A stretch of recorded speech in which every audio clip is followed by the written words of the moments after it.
Hello everyone. सो हम आज last part जो है चैप्टर नंबर 8 का कंप्लीट करने वाले हैं। तो सबसे पहले आप लोगों को ईद की बहुत बहुत मुबारकबाद हो।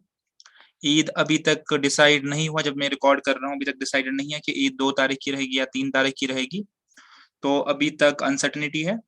मैं अभी जो रिकॉर्ड कर रहा हूँ ये 1 तारीख को कर रहा हूँ, शाम के उस टाइम पे अभी 8 बजे है। तो मेरी तरफ से एडवांस में आप सब लोगों को ईद मुबारक। आप चाहे ईद कल हो या परसों हो, अभी जो हमारी नेक्स्ट क्लास होगी वो ईद के बाद होगी। यानी आज तक हम अपने 4 चैप्टर जो है कंप्लीट हो जाएंगे, हमारे 4 आज 4 चैप्टर कंप्लीट हो जाएगा, पहले टर्म से 2 और सेकंड टर्म से 2। और जो नेक्स्ट क्लास अब रहेगी वो ईद के बाद रहेगी।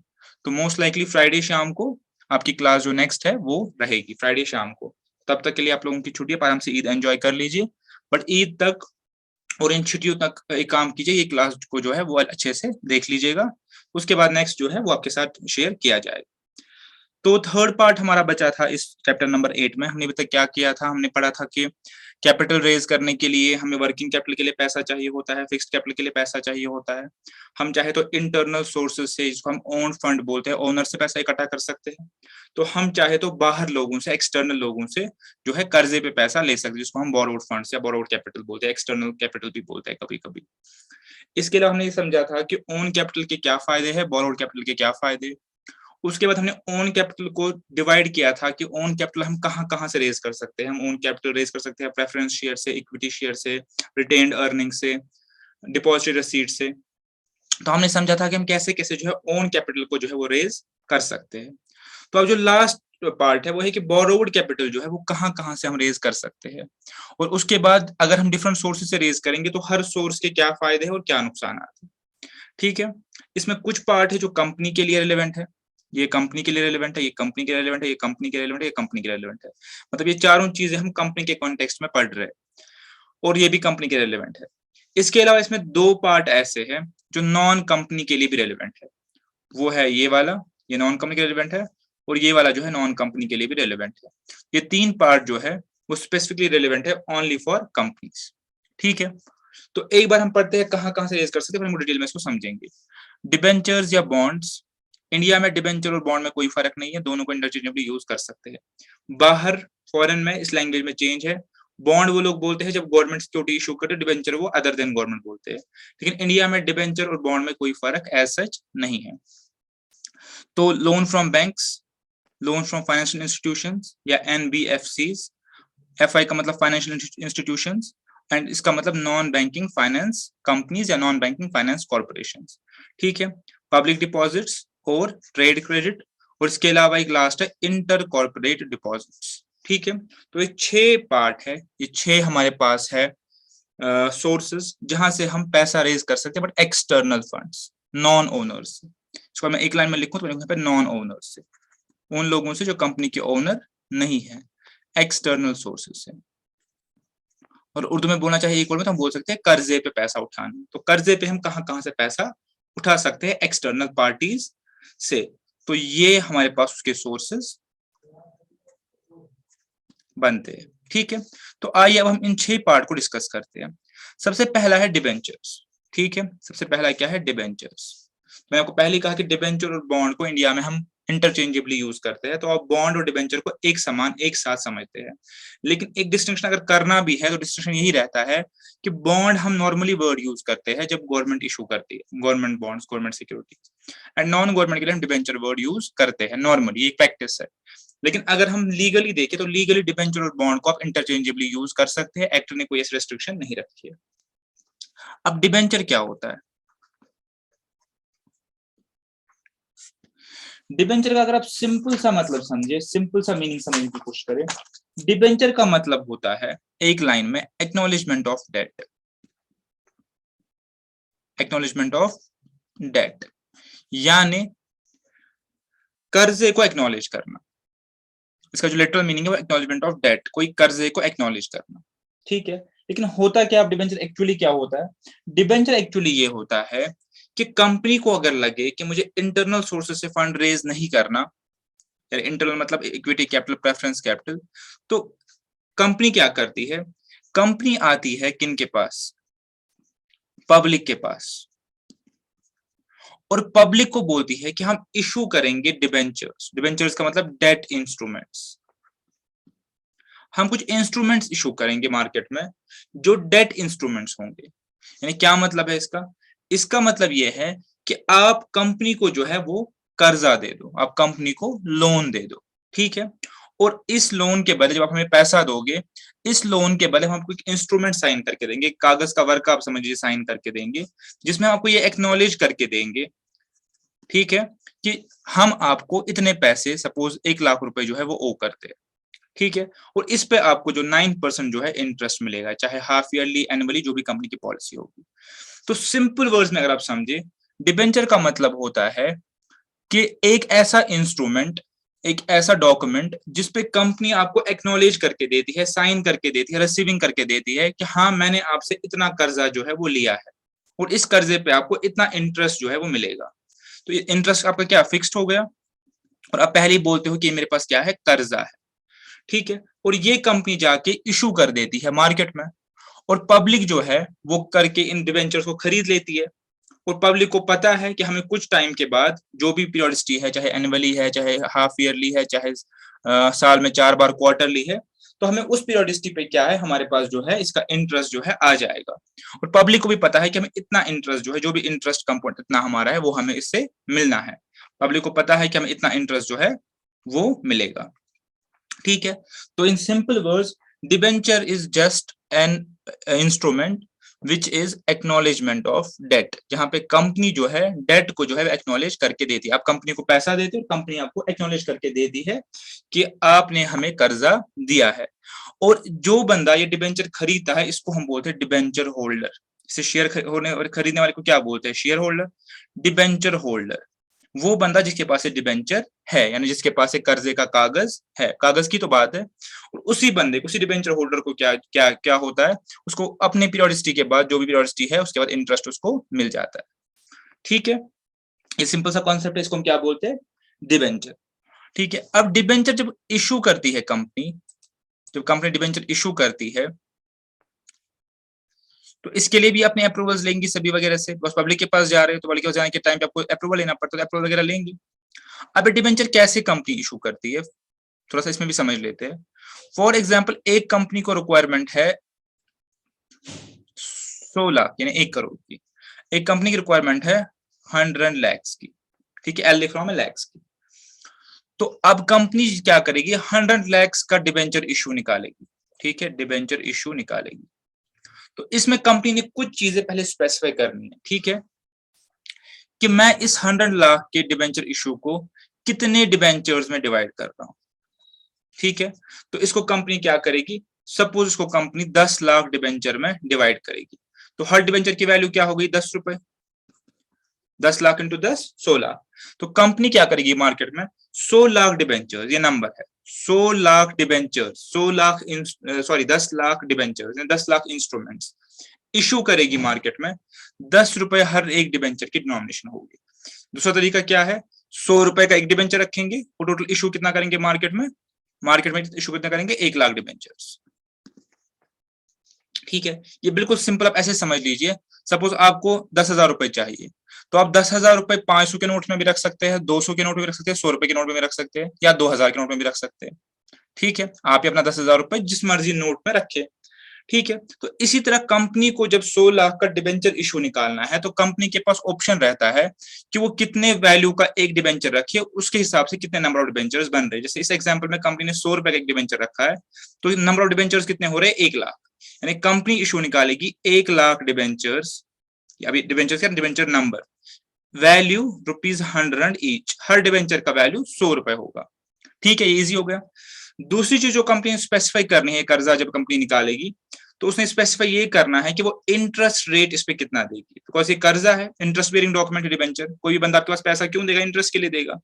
तो कंपनी को इसमें इंटरेस्ट रेट जो है स्पेसिफाई करना पड़ता है, ठीक है, हो गई ये बात। तीसरा, इस इंटरेस्ट का पे आउट क्या होगा, पे आउट का मतलब ये हम कब देंगे, क्या हमें साल में 4 बार देंगे, 2 बार देंगे, 1 बार देंगे, वो भी कंपनी को इस डिबेंचर के बारे में बताना पड़ेगा। जब ये सब चीजें कंपनी डिबेंचर में बताएगी, उसके बाद ही जो है जो इन्वेस्टर है वो अपनी जो प्रायोरिटीज है, प्रोज एंड कॉन्स है, अपना रिस्क एपेटाइट है, वो देख के इन्वेस्ट करेगी या नहीं करेगी, वो डिसीजन उसका रहेगा। तो ये सब चीजें कंपनी ने स्पेसिफाई करनी है। तो कंपनी जब लिखती है डिबेंचर को तो कैसे लिखती है, ऐसे लिखा जाता है। डिबेंचर के आगे जो है इसका इंटरेस्ट रेट लिखा जाता है, ठीक है। डिबेंचर जब लिखा जाता है बैलेंस शीट में या किसी अपने फाइनेंशियल डॉक्यूमेंट में या एनुअल रिपोर्ट में, तो ऐसे लिखा जाता है। इसी एग्जाम्पल को ले लेते हैं, इसको ऐसे लिखा जाएगा 9% डिबेंचर्स ऑफ ₹100 ईच, ठीक है। कि इसका क्या मतलब होगा, इसको मतलब समझ लीजिए कि 9% जो है इंटरेस्ट मिलेगा, डीबी का मतलब ये डिबेंचर है, और हर डिबेंचर की वैल्यू जो है ₹100। उसके बाद मार्केट में जो इन्वेस्टर्स हैं उनकी अपनी मर्जी है कि वो कितने नंबर खरीदना चाहते हैं, वो 10 डिबेंचर खरीदे, 20 खरीदे, 100 खरीदे, 1000 खरीदे। हाँ, कभी कभी कंपनी क्या करती है, मिनिमम नंबर पे जो है वो रेस्ट्रिक्शन लगाती है कि ऐसा नहीं कोई बंदा आके ₹100 का एक डिबेंचर खरीदे। कंपनी बोलती है उसको लॉट में खरीदो, 10 का लॉट खरीदो, 20 का, 100 का, या नॉर्मली क्या है कि 10 का लॉट बनाते हैं, तो आप खरीद सकते हो 10, 20, 30, 40, 50 इन मल्टीपल्स ऑफ 10, फिर आप जितने मर्जी खरीद लो। तो वो कंपनी इसलिए रखती है ताकि जो छोटा जो इन्वेस्टमेंट वैल्यू है एक बंदे का वो थोड़ा सा बढ़ जाए, ऐसा ना हो कि कोई बंदा ₹100 का खरीद ले। जब आप शेयर मार्केट में जाते हैं वहां पे कोई ऐसी रिस्ट्रिक्शन लॉट साइज की नहीं होती, ऑप्शन ट्रेडिंग में होती है, लेकिन नॉर्मल शेयर मार्केट में जब आप जाते हैं आप कभी किसी कंपनी का एक शेयर भी खरीद सकते हैं। आप चाहे तो किसी भी कंपनी का एक शेयर भी आप जाके स्टॉक मार्केट से उठा सकते हैं, उसमें कोई रिस्ट्रिक्शन नहीं है। कि डिबेंचर में नॉर्मली कंपनी क्या करती है, लॉट साइज रखती है, ठीक है। तो ये डिबेंचर के बारे में ये बातें हो गई। तो अब हमारे पास मार्केट में जो है बहुत टाइप ऑफ डिबेंचर्स है, ठीक है, उनको हम फटाफट पढ़ेंगे। हमने ऑलरेडी प्रेफरेंस शेयर में कुछ चीजें पढ़ी है, तो इसलिए हमारा डिफिकल्ट ज्यादा ये नहीं रहेगा पार्ट, हमने प्रेफरेंस शेयर में जो है डिस्कस ऑलरेडी करी हुई है। अब डिबेंचर आप समझ गए कि डिबेंचर एक डेट का इंस्ट्रूमेंट है, कंपनी डेट इशू करती है, जो पैसे कंपनी को देंगे तो कंपनी क्या है, कर्जदार बनती है, ठीक है। तो कंपनी के बेसिकली हम क्रेडिटर बन जाते हैं, ये तो आपको पता चली की चीज है, और कंपनी को इस पे इंटरेस्ट भी देना है, आपको पता चल गया, और कंपनी को लिखना पड़ेगा कि इंटरेस्ट को कितने टाइम में देंगे। अब इस डिबेंचर की बहुत सारी टाइप्स है। सबसे पहले इंपॉर्टेंट वो है अनसिक्योर्ड डिबेंचर और सिक्योर्ड डिबेंचर, ठीक है। अनसिक्योर्ड और सिक्योर्ड डिबेंचर। अब आपको याद करेंगे ये चीज मेरे साथ, रिकॉल करेंगे मेरे साथ। मैंने आपको बार बार ये चीज कही है कि इक्विटी शेयर कैपिटल रेज करते टाइम हमें कोई सिक्योरिटी नहीं देनी पड़ती, क्योंकि ओनर का पैसा है, उनको क्या सिक्योरिटी दो। Preference share capital raise time करते कोई सिक्योरिटी नहीं, रिटेन अर्निंग यूज टाइम करते कोई सिक्योरिटी नहीं। लेकिन अब बात हो रही है लोन की। अब पॉइंट है कि कोई बंदा आपको लोन क्यों देगा, आप इस पॉइंट को बहुत ध्यान से समझेंगे। ओनर जो है वो तो पैसा लगाएगा, उसको लगाना ही बिकॉज वो कंपनी के बिजनेस में इंटरेस्ट है, लेकिन लोन पे आपको कोई बंदा क्यों पैसा देता है, इंटरेस्ट के बदले, ठीक है। लोन पे जो बंदा पैसा देगा उसका इंटेंशन क्या है, उसको इंटरेस्ट कमाना है। लेकिन अब चूंकि कंपनी के बिजनेस में कोई इंटरेस्ट तो नहीं है, इसको बिल्कुल कोई इंटरेस्ट नहीं है कंपनी के बिजनेस में, कंपनी का बिजनेस अच्छा हो या बुरा हो, इसको मतलब है अपने इंटरेस्ट है। अगर इसको बाहर कोई 10% देगा, यहाँ से निकाल के 10% वाले में लगा देगा, कोई 11 देगा तो 11 वाले में लगा देगा। तो इसको पूरा का पूरा मतलब किसके साथ है, इसका पूरे का पूरा मतलब है इस इंटरेस्ट के साथ है, इसको कंपनी के बिजनेस में कोई इंटरेस्ट नहीं है। तो अब ये बंदा जब पैसा लगाएगा तो ये कंपनी को बोलेगा कि मैं अपना पैसा आपके पास क्यों रखूं, मुझे कुछ सिक्योरिटी चाहिए, एज अ डिबेंचर होल्डर मुझे कुछ सिक्योरिटी चाहिए। तो डिबेंचर में क्या बात आती है, सिक्योरिटी की। तो इसीलिए हम क्या करते हैं, दो टाइप के डिबेंचर मार्केट में होते हैं। जैसे अगर आप बैंक के पास भी जाओगे तो बैंक आपसे सिक्योरिटी मांगती है, ठीक है। एक होते हैं सिक्योर्ड और एक होते हैं अनसिक्योर्ड, यानी ऐसे डिबेंचर जिसके अगेंस्ट कंपनी ने कुछ सिक्योरिटी दे रखी हो, उसको हम बोलते हैं सिक्योर्ड डिबेंचर, जिसके अगेंस्ट कंपनी ने कुछ सिक्योरिटी दे रखी हो। और अनसिक्योर्ड या बेयरर इंस्ट्रूमेंट इसको बोलते, सॉरी अनसिक्योर्ड इसको हम बोलते हैं, सॉरी सिंपल, बेयरर नहीं, बेयरर आगे पढ़ेंगे। अनसिक्योर्ड या सिंपल डिबेंचर इसको बोलते हैं। उसका मतलब क्या होता है कि यहाँ पे कोई कवर नहीं होता, ठीक है। इसका एक और नाम भी है, इसका नाम है naked debenture, because there is no cover, risk cover नहीं है, बिकॉज अनसिक्योर्ड है। लेकिन नॉर्मली क्या होता है, डिबेंचर आपके सिक्योर्ड होते हैं, कंपनी के अगेंस्ट सिक्योरिटी देती है, मैं वो आगे मैं एक्सप्लेन करूंगा। इसको लिखते कैसे, 9% सिक्योर्ड डिबेंचर्स ऑफ ₹100 ईच, या 10% unsecured debentures of ₹100 each. Normally क्या होता है, कंपनी ये भी इशू करती है, ये भी इशू करती है, सिक्योर्ड में इंटरेस्ट रेट कम होता है बिकॉज रिस्क जो है वो इसमें कम है, इंटरेस्ट रेट कम है। और अनसिक्योर्ड में इंटरेस्ट रेट क्या होता है, नॉर्मली ज्यादा होता है बिकॉज रिस्क इसमें ज्यादा है। ठीक है, ये पॉइंट भी आप समझ गए। तो अब पॉइंट ये है कि कंपनी में तो इतने सारे डिबेंचर होल्डर है, तो कंपनी सिक्योरिटी कैसे देती है? इसका मतलब कंपनी फिर कैसे सिक्योरिटी देगी? एक एक बंदे को जाके सिक्योरिटी दे देगी कि आपने मेरे डिबेंचर खरीदे है। अगर सपोज कंपनी ने 100 लाख का इशू निकाला है, तो 100 लाख में पता नहीं कितने लोग इन्वेस्ट करेंगे, कितने लोग इसके डिबेंचर होल्डर बनेंगे, और सब कंपनी के क्रेडिटर है। ठीक है, अब कंपनी जाके एक एक बंदे को क्या सिक्योरिटी देगी कि आप ये गिरवी रखो, ये गिरवी रखो? ऐसा नहीं होता। ठीक है, ऐसा नहीं होता। इसके लिए कंपनी क्या करती है, कंपनी क्रिएट करती है चार्ज ओवर एसेट्स।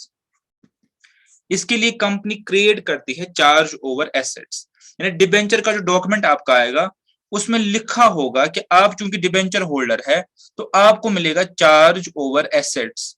इसका क्या मतलब हो गया कि कल को जब हम कंपनी के एसेट्स को बेचेंगे तो उन एसेट्स से सबसे पहले हम आपका पैसा चुकाएंगे, हम उन एसेट्स से और लोगों का पैसा नहीं चुकाएंगे। हाँ, स्टैट्यूटरी ड्यूज देंगे, लेबर का पैसा देंगे। उसके बाद जब हमें एसेट बेचेंगे तो सबसे पहले इस एसेट से हम आपका जो है कर्जा चुकाएंगे। इसको बोलते हैं चार्ज ओवर एसेट्स। ठीक है, यानी अब हमारा पैसा लिंक हो गया ना एक एसेट के साथ, इसको बोलते हैं सिक्योर्ड। अभी सिक्योर्ड हो गया। जब हमने किसी एसेट पे चार्ज बनाया है तो इसका मतलब है कि अब जब कंपनी कल को वाइंड अप होगी या लिक्विडेट होगी या कंपनी का बंद हो जाएगी, इंसॉल्वेंट हो जाएगी, तब वो एसेट जाके मार्केट में बिकेगा और उस एसेट से जो पैसा आएगा वो सीधा का सीधा हम किनको देंगे, डिबेंचर होल्डर्स को सबसे पहले देंगे, उसमें हम किसी और को पैसा नहीं देंगे। तो तब जाके ये बनता है सिक्योर्ड डिबेंचर। जहां अनसिक्योर्ड है वहां तो अनसिक्योर्ड है। अब चार्ज में भी हमारे पास दो टाइप के चार्ज होते हैं, फिक्स चार्ज और फ्लोटिंग चार्ज। अब ये भी इंपॉर्टेंट, इसको समझ लीजिए। हमारे पास दो टाइप के चार्ज बन जाते हैं, फिक्स चार्ज और फ्लोटिंग चार्ज। इसको एक बार समझ लेते हैं। अब फिक्स चार्ज का मतलब क्या होता है, फिक्स चार्ज और फ्लोटिंग चार्ज। देखिए क्या होता है, एग्जांपल से समझते हैं। सपोज कंपनी ने एक नया प्रोजेक्ट शुरू करना है और ये प्रोजेक्ट जो है इसकी टोटल वैल्यूएशन है 200 लाख, इसकी वैल्यूएशन है 200 लाख। हमें जो है इन्वेस्ट करना पड़ेगा किसी प्लांट एंड मशीनरी में या किसी प्रोजेक्ट में। तो ये एक प्रोजेक्ट कंपनी ने एक नया लिया है। ठीक है, अब कंपनी की एक्सपेक्टेशन है कि इस प्रोजेक्ट से हम कमाएंगे सपोज 20%, और कंपनी करना चाहती है ट्रेडिंग ऑन इक्विटी। अब आप मुझे बताएंगे ट्रेडिंग ऑन इक्विटी क्या होता है? 4 बार बता चुका हूं पिछले टॉपिक्स में। ट्रेडिंग ऑन इक्विटी का मतलब ये होता है कि हम ऐसे कैपिटल के जो सोर्सेस है वो यूज करें या बढ़ाए जिनको हमें पैसा देना हो फिक्स रेट से, और वो फिक्स रेट हमारी अर्निंग रेट से क्या हो, कम। फॉर एग्जाम्पल, अगर मैं 8% पे डिबेंचर इशू करूंगा, मैं कमा कितना रहा हूं 20%, तो I can trade on equity, इसको बोलते हैं ट्रेडिंग ऑन इक्विटी। वैसे कैपिटल सोर्सेस से पैसा उठाना जिनको हमें पे आउट जो देना हो वो हमारी रिटर्न से कम। ठीक है, जिसे बार बार बता चुका हूं। तो यहाँ पे कंपनी को लगा कि हम इस 200 लाख से जो है 20% कमाएंगे, तो इसके तो कैपिटल इशू करने के बजाय, हम इक्विटी बढ़ाने के बजाय, प्रेफरेंस कैपिटल इशू करने के बजाय, अपनी अर्निंग यूज करने के बजाय, इंटरनल जो अर्निंग हमारी सेविंग्स है, हम डिबेंचर इशू करेंगे। तो कंपनी ने क्या किया, डिबेंचर इशू किया। अब 200 को 200 लाख तो कंपनी डिबेंचर इशू नहीं करेगी। कंपनी क्या करेगी, एग्जाम्पल कंपनी क्या करेगी, ये सारा एग्जाम्पल है। कंपनी एक काम करेगी, कंपनी 100 लाख तो अपना अर्निंग से यूज कर लेगी, रिटेन्ड अर्निंग से, और 8% पे कंपनी ने 100 लाख की जो है क्या किए, डिबेंचर्स इशू किए। ठीक है, अब जब कंपनी ने डिबेंचर इशू किया तो हमें पता है कि कंपनी ने डिबेंचर इशू किए किसी पर्टिकुलर प्रोजेक्ट के लिए। ठीक है, तो कंपनी इन डिबेंचर होल्डर्स को क्या बोलेगी कि हम आपको फिक्स चार्ज देंगे। फिक्स चार्ज किसे फिक्स चार्ज देंगे कि इस प्रोजेक्ट के जो भी एसेट्स है, सपोज इस प्रोजेक्ट में जो 200 लाख का प्रोजेक्ट है, इसमें एसेट्स की वैल्यूएशन 150 लाख की है, बाकी खर्चा है 150 लाख का, इसका कैपिटल एसेट इस प्रोजेक्ट का, प्लांट एंड मशीनरी इसकी 150 लाख की है, 50 लाख के अदर एक्सपेंसेस है।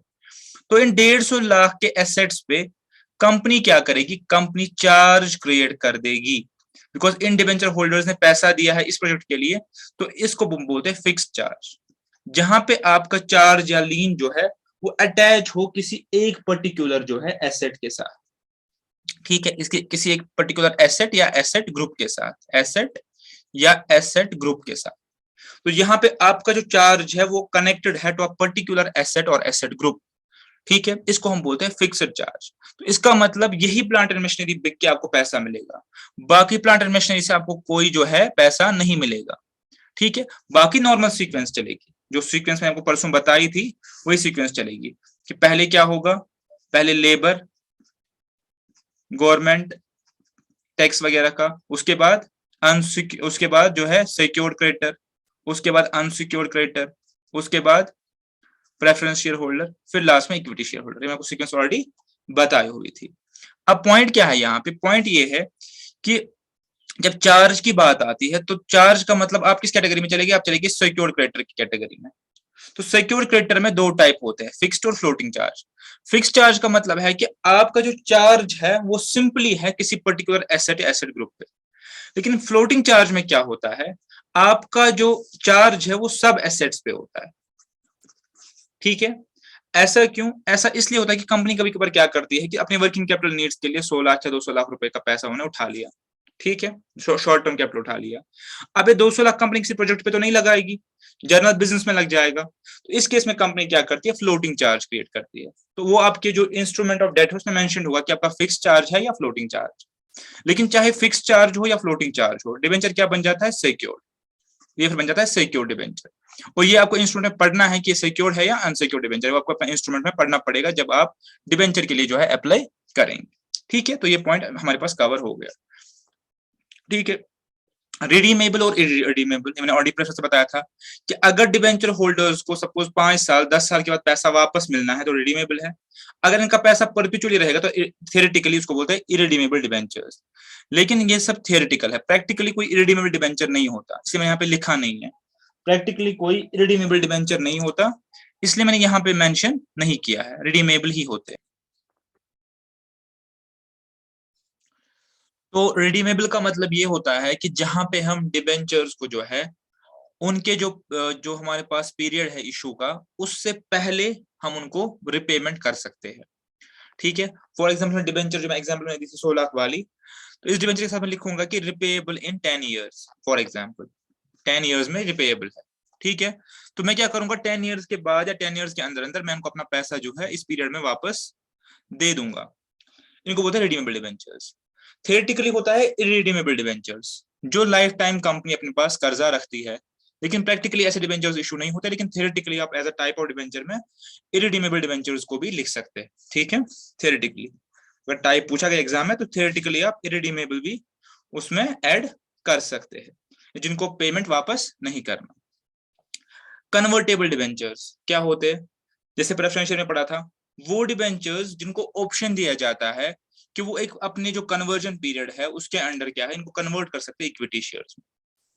यानी कुछ डिबेंचर्स होल्डर्स को हम ये ऑप्शन देते हैं इशू के टाइम पे कि आप चाहे तो अपना कर्जा रखो कंपनी के पास, लेकिन अगर आप चाहो 10 साल तक या 15 साल तक, आप उसके बाद क्या कर सकते हो, जो भी इनको टाइम दिया जाता है आप इनको कन्वर्ट कर दो इक्विटी शेयर्स में।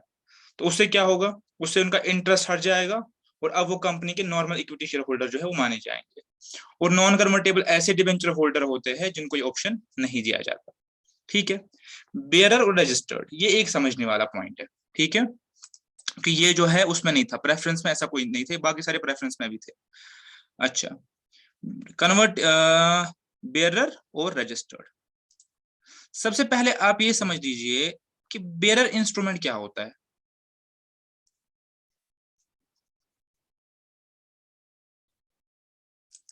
सबसे पहले आप ये समझना पड़ेगा को बेयरर इंस्ट्रूमेंट हम किस चीज को बोलते हैं, तो आपका ये जो है क्लियर हो जाएगा। बेयरर इंस्ट्रूमेंट इसका मतलब ये इस टाइप का इंस्ट्रूमेंट होता है वेयर बेयरर का मतलब होता है holder, one who bears, is deemed owner. Instrument where bearer यानी होल्डर इज डीम्ड ओनर। अब आप समझ लीजिए इस चीज को, अब आप इस चीज को समझ लीजिए। फॉर एग्जाम्पल, फॉर एग्जाम्पल आपकी जेब में जो है एक नोट है 500 रुपए का। ठीक है, आपकी जेब में जो नोट है 500 रुपए का। ठीक है, आप कैसे प्रूव कर सकते हैं कि नोट आपका ही है, क्या आप ये प्रूव कर सकते हैं किसी तरीके से? अच्छा, अब इस नोट के नीचे एक प्रॉमिस लिखा होता है, क्या लिखा होता है, आई प्रॉमिस टू पे द बियरर, मैं बियरर को, आरबीआई का गवर्नर जो इशूइंग अथॉरिटी है, मैं प्रॉमिस करता हूं कि बियरर, बियरर का मतलब क्या होता है, होल्डर, जिसके पास ये नोट है, उसको इतना मुआवजा मैं दूंगा, यानी 500 रुपए की जो भी गुड्स एंड सर्विसेज मार्केट में है, उसको मैं वो उस 500 रुपए से दे दूंगा, 500 रुपए में जो भी आता है। फॉर एग्जाम्पल 500 रुपए में नेटफ्लिक्स का सब्सक्रिप्शन आता है, तो वो सब्सक्रिप्शन आपको 500 रुपए में मिल जाएगा। बट ये किसको मिलेगा, बियरर को, कि नोट जो है, जो करेंसी नोट है, ये एक बियरर इंस्ट्रूमेंट है, यानी जिसके हाथ में है, one who bears one who holds, वो इसका ओनर। इसकी ओनरशिप कहां से पता चलती है, इसके होल्डिंग से, कि किसके पास है। तो इसीलिए आप सिंपली जाते हैं मार्केट में, आप 500 का नोट उठा के दुकानदार को दे देते हैं, और वो 500 का नोट दुकानदार का हो गया, वो 500 का नोट, उसके बदले वो गुड्स एंड सर्विसेज वो दे देता है, बिकॉज अब वो 500 किसके पास चला गया, दुकानदार के पास। तो जब आप ये नोट एक्सचेंज करते हैं, मैं आपने नोट शॉपकीपर को दे दिया, क्या आप कोई रजिस्ट्री करते हैं, आप कोई डॉक्यूमेंट एग्जीक्यूट करते हैं, आप कोई एग्रीमेंट करते हैं, आंसर इज नो, क्यों नहीं करते, बिकॉज नोट जो है, जो नोट है करेंसी नोट, एक बेयरर इंस्ट्रूमेंट है विच कैन एक्सचेंज हैंड्स या ownership just by exchange of instrument. एक और एग्जांपल दे देते हैं, बेयरर चेक, आपने शायद सुना हो या देखो, बेयरर चेक। बेयरर चेक का मतलब क्या होता है, कि जिस बंदे के पास भी वो चेक है, जिस बंदे के पास भी, वो जाके बैंक से पैसा ले सकता है। बट इसके बरक्स, इसके ऑपोजिट होते हमारे पास अकाउंट पे ही चेक, इसका मतलब है खाली वही बंदा ये पैसा अकाउंट में ट्रांसफर करता है जिसके नाम पे चेक है। तो इसीलिए जब हम चेक इशू करते हैं, आप ध्यान रखेंगे आगे से, तो जो अगर आपको बेयरर चेक इशू करनी है, तो आपको बेयरर वर्ड जो है वो हटाना पड़ेगा उसमें, ठीक है, आपको जो बेयरर वर्ड है वो हटाना पड़ेगा, अदरवाइज वो बेयरर इंस्ट्रूमेंट हो जाएगा।